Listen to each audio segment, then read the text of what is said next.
राधे, जय श्री कृष्ण। आज मैं आपको पुरुषोत्तम के महात्म्य का 23वां अध्याय सुनाने जा रही हूँ। इस अध्याय में राजा दर्दधनवा, उपाख्यान राजा चित्रबाहु, मणिग्रीव और मुनि उग्रदेव की कथा का वर्णन आएगा। महात्म्य सुनने से पहले अगर अभी तक आपने मेरे चैनल को सब्सक्राइब नहीं किया है तो कृपया मेरे चैनल को सब्सक्राइब करें, साथ में बेल जरूर प्रेस करें ताकि मेरे आगे आने वाले वीडियो की नोटिफिकेशन आपको सबसे पहले मिले। और अगर आपको महात्म्य अच्छा लगे तो कमेंट बॉक्स में जय हो पुरुषोत्तम भगवान की जरूर लिखें। धन्यवाद। महात्म्य इस प्रकार है। राजा दर्दधनवा बोले, हे मुनि श्रेष्ठ, पुरुषोत्तम मास में दीपदान का क्या फल है, सो कृपा करके हमसे कहो।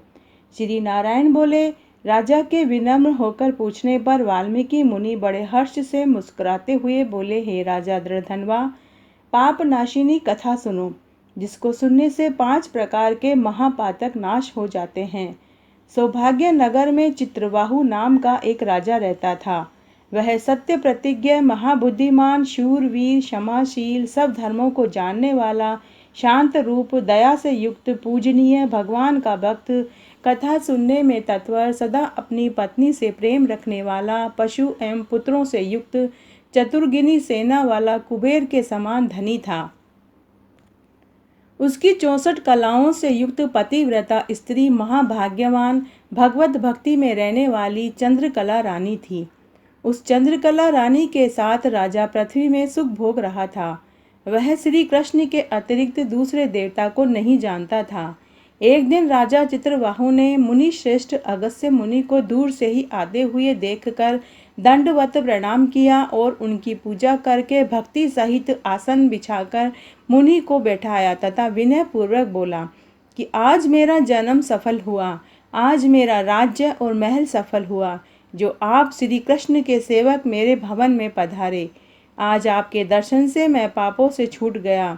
अतः हाथी, रथ, घोड़ा, पैदल सेना सहित राज्य आपकी भेंट में है। हे मुनि श्रेष्ठ, आप वैष्णव हो, इससे मैंने सब कुछ आपको दिया, क्योंकि वैष्णव को दिया हुआ थोड़ा सा दान भी सुमेरु पर्वत के समान हो जाता है।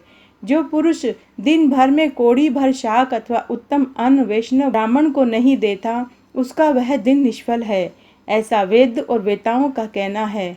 जो कोई ब्राह्मण आदि विष्णु भक्त हो, वे पूजने योग्य हैं। उनका वाणी, मन, कर्म से सत्कार करना चाहिए तथा ऋषि गर्गाचार्य, गौतम और मुनि सुमंत ने मुझसे कहा है, जब तक सूर्य उदय न हो तब तक तारों की छटा रहती है।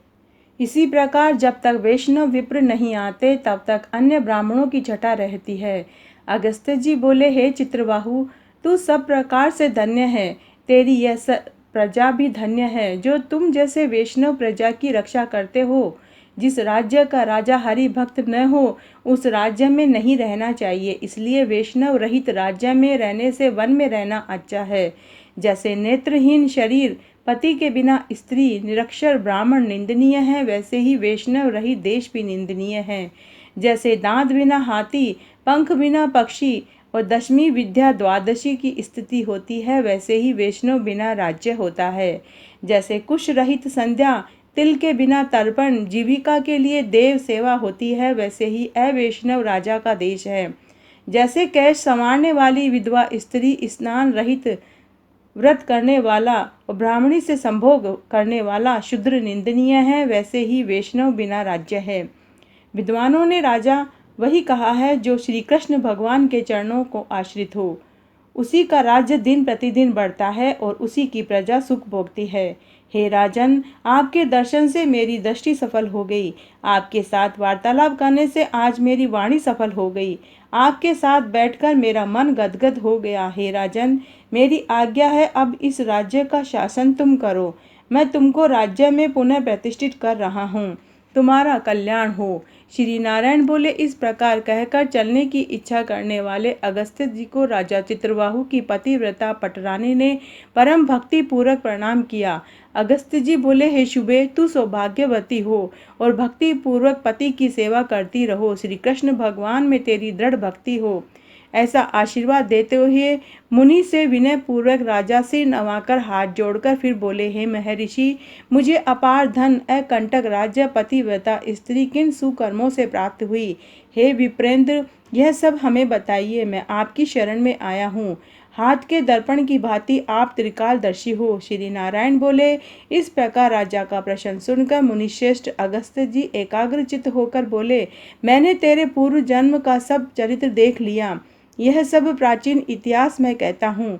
तू सुंदर चमत्कारपुर में मणिग्रीव नाम से शूद्र जाति में पैदा हुआ था तथा जीव हंसक था, नास्तिक, दुष्चरित्र, पर स्त्रियों को हरने वाला, बुरे विचार वाला तथा अशिष्ट था। तेरी यह सुंदर स्त्री पूर्व जन्म में भी तेरी भार्या ही थी। यह मन, कर्म, वचन से पति की सेवा में रहती थी। यह पतिव्रता महाभाग्यशाली धर्मात्मा तेरे ऊपर कभी भी दुष्प्रभाव नहीं रखती थी। तुझ कुकर्मी को तेरी जाति के अन्य भाई बंधुओं ने त्याग दिया और राजा ने क्रोधित होकर तेरा सारा वैभव भी छीन लिया।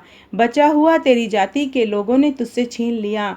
संपत्ति के चले जाने पर तुझे बड़ी भारी धन की इच्छा हुई, किंतु निर्धन होने पर भी तुझको तेरी इस पतिव्रता स्त्री ने नहीं त्यागा। इस प्रकार भाई बंधुओं से तिरस्कृत हो तू निर्जन वन में चला गया। हे महीपते, उस वन में तू अनेक पशुओं को मारकर अपनी स्त्री सहित जीवन निर्वाह कर रहा था। एक दिन तू धनुष उठाकर मृग का मांस खाने की इच्छा से सर्पों और मृगों से युक्त वन में गया। हे राजन, उस निर्जन वन में महामुनि उग्रदेव दिशा भूल जाने के कारण इधर उधर भटकने से व्याकुल हो रहे थे। तेज दोपहरी की गर्मी के कारण प्यास के मारे व्याकुल होकर वे गिर गए और अचेत हो गए। तब भूले हुए दुखित ब्राह्मण को देखकर तुझे दया आ गई। उसे उठाकर अपनी पीठ पर लादकर तू अपनी कुटिया में ले आया। उस दुखित ब्राह्मण की तुम दोनों स्त्री पुरुषों ने बहुत सेवा की। जब महायोगी उग्रदेव को दो घड़ी बाद चेत हुआ तो वे आश्चर्य में पड़ गए और वे बोले कि मैं यहाँ कैसे आया, मुझे यहाँ कौन लेकर आया? श्री नारायण बोले, मणिग्रीव उस ब्राह्मण से बोला, हे ब्राह्मण, यहाँ सुंदर तालाब है। इसमें कमलिनी के पुष्पों से सुगंधित शीतल जल में स्नान करके मध्याह्नकालीन क्रिया करके आप फलाहार का श्रेष्ठ शीतल जलपान करें। उसके पश्चात आप सुखपूर्वक विश्राम करें। आप जैसे भगवत भक्त सेवा करने योग्य हैं। अगस्त्य जी बोले, तब उग्रदेव श्रम रहित चैतन्य हो मणिग्रीव की बात सुनकर प्यास की बेचैनी के मारे उठ बैठे और उग्रदेव मणिग्रीव की भुजा पकड़कर तालाब के किनारे गए और वटवृक्ष से शोभित उसके तट पर बैठ गए। ब्राह्मण ने बड़ की छाया में क्षणमात्र विश्राम करके स्नान किया, नित्य कर्म करके वासुदेव का पूजन किया। फिर उग्रदेव ने देव पितरों को तर्पण करके शीतल जल दिया। उसके पश्चात बड़ की जल के पास बैठ गए। मणिग्रीव मुनि श्रेष्ठ को नमस्कार कर सत्कार करने के लिए विनय पूर्वक बोला, हे ब्राह्मण, आप मेरे उद्धार के लिए मेरे आश्रम में आए हैं। इस तरह आपके दर्शन से मेरे सब पाप नाश हो गए। फिर मणिग्रीव ने बड़े प्रेम से अपनी स्त्री से कहा कि हे सुंदरी, जो जो आश्रम में स्वादिष्ट पके हुए आम्र आदि के फल हों उन्हें जल्दी लाओ, देर मत करो, और जो भी हो कंद मूल फल हो उनको भी ले आओ। अपने पति के ऐसे वचन सुनकर सुंदरी ने आम्र के फल, कंद मूल आदि लाकर बड़े हर्ष से ब्राह्मण के आगे रख दिए। मणिग्रीव फिर मुनिश्रेष्ठ से बोला, हे ब्राह्मण, फलों को अंगीकार करके आप हम दोनों स्त्री पुरुष को कृतार्थ करें। उग्रदेव बोले, हरे भाई, मैं तुमको नहीं जानता कि तुम कौन हो, अतः तुम पहले अपना परिचय दो, क्योंकि बुद्धिमान ब्राह्मण बिना जाने किसी का कुछ नहीं खाते हैं।